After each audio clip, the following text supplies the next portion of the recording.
Play ప్రజల కోసం మీరు ఎన్ని సమస్యలు ఎత్తి చూపండి, తప్పులు ఉంటే ఎత్తి చూపండి, సరి చేసుకునే ఉంటారు సరి చేసుకుంటాం, మీరు తప్పు అయితే తప్పు మీరు అని చెప్తాం మేము.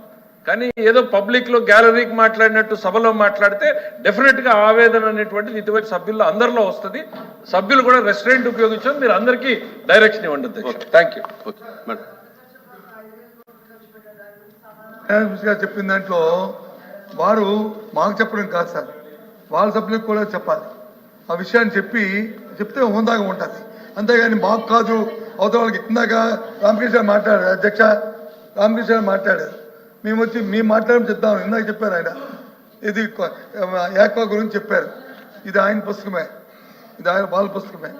అందులోనే రాశారు, గ్రామీణ ఆర్థిక వ్యవస్థ స్థూలం పెంచడంలో పశువుల సంవర్ధన కీలక పాత్ర పోషిస్తుంది. కోళ్ల పెంపకంలో మన రాష్ట్రం దేశంలోనే 2వ స్థానంలో ఉంది.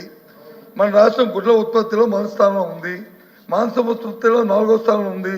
మరియు పాల ఉత్పత్తిలో 5వ స్థానంలో ఉందని. కాబట్టి ఈ 4 నెలలు ఇవన్నీ వచ్చాయి అధ్యక్ష. 5 సంవత్సరాల పరిపాలన వచ్చాయి కదా అధ్యక్ష. ఈ బుక్ లో రాసింది చెప్పండి అధ్యక్ష. చాలా సంవత్సరాలు కాదు సార్, ఎల్ఓపి గారు మొదలైన దగ్గర నుంచి సార్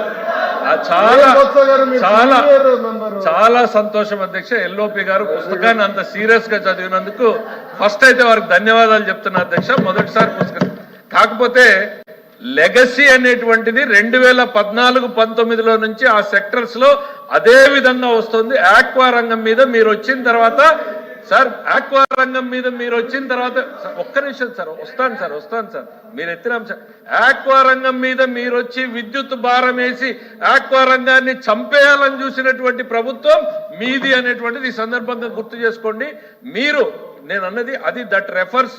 మీరు చెప్పేది ఏంటంటే 4 నెలల్లో వచ్చింది అనేది కాదు. 2014-19లో వేసినటువంటి పునాదులతో ఈ రాష్ట్రంలో ఆక్వా రంగం దేశంలోనే ఫస్ట్ పొజిషన్ పోయింది. అది కంటిన్యూ అవుతుంది మీ ప్రయోజనం వల్ల కాదు. ఇవాళ పామాయిల్ రంగం భారతదేశంలోనే నంబర్ 1 ఉంది.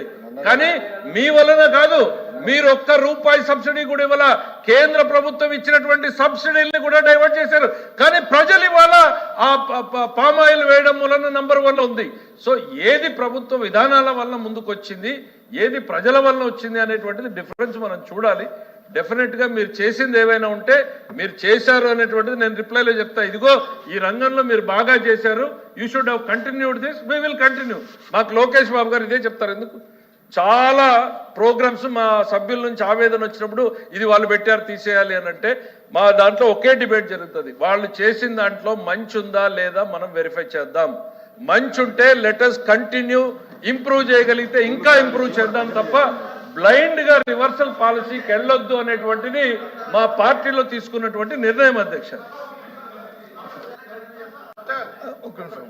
చాలా సంతోషం అధ్యక్ష. కానీ వారు మాట్లాడిన సబ్జెక్ట్లో ఏముంది అధ్యక్ష, ఈ రాష్ట్రాన్ని వచ్చి సర్వనాశనం చేశారనే విషయాన్ని మరి రామకృష్ణ మాట్లాడిన మాట మరి దానికి ఆ వర్డ్ అప్లైటివ్ అధ్యక్ష. అది అప్లైటివ్ వర్డ్, అది అప్లైటివ్ చెప్పండి అధ్యక్ష. రాష్ట్రాన్ని సర్వనాశనం చేసింది చంద్రబాబు నాయుడు ఏంలో చేశారు. అప్పులే అబద్ధాలు చెప్పారు, అబద్ధాలు చెప్పి ఇవాళ వచ్చి అధికారంలోకి వచ్చారు. అధికారంలోకి వచ్చి అబద్ధాలు నెరవేర్చడానికి కావాల్సిన బడ్జెట్ లో ప్రాబ్లం చేయలేదని చెప్పి మా మెంబర్ అడుగుతున్నారు. అది తప్పు అధ్యక్ష. మీరు ఇచ్చిన వాగ్దానం నెరవేర్చిన బాధ్యత ఉంది కదా, దానికి కావాల్సిన అలిగేషన్స్ ఏవి, వాటి ఎలా చేస్తారు, ఎప్పుడు చేస్తారు, ఏ రోజు చేస్తారని మా మెంబర్ అడుగుతారు. అది తప్పు అంటారు కదా అధ్యక్ష. దానికి సహిస్తారు కదా మీరు. అది చెప్పండి అధ్యక్ష. అది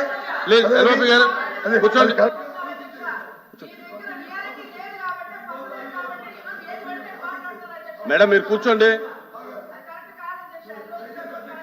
మీరు